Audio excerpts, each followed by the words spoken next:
احتجاج کی جو ڈاکٹرز ہیں ان سے یہ بات کی کہ 2 دن کے اندر اندر جو ہے آپ لوگوں کے مطالبات مانے جائیں گے. تو 2 دن بعد دیکھتے ہیں کہ پیمز کے پیرامیڈک اسٹاف نرسنگ اور ڈاکٹرز کا جو ہے وہ کیا لائے عمل ہوگا. وہ 2 دن بعد ہی اپنا لائے عمل جاری رکھیں گے. تاحال ڈی چوک میں ان کا احتجاجی دھرنا جو ہے وہ ختم ہو گیا ہے. جی.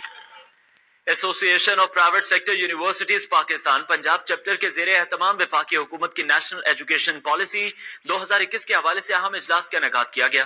اجلاس میں پرائیویٹ اور پبلک سیکٹر کی یونیورسٹیز کے 40 سے زائد وائس چانسلرز اور نمائندوں نے شرکت کی. اجلاس میں اعلیٰ تعلیم کی پالیسیوں میں تمام سٹیک ہولڈرز کی مشاورت اور تعلیم کے لیے GDP کا 4% مختص کرنے کے مطالبے پر اتفاق کیا گیا.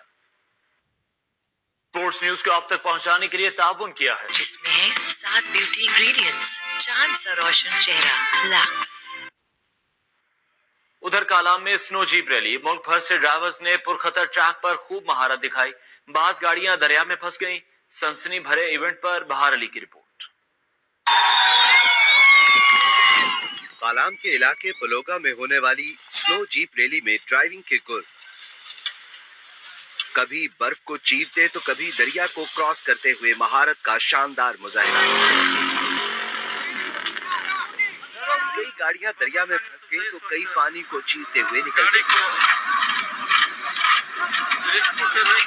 فرنٹیئر 4x4 کلب کے صدر کہتے ہیں اس ایونٹ کا مقصد علاقے میں سیاحت کو فروغ دینا ہے.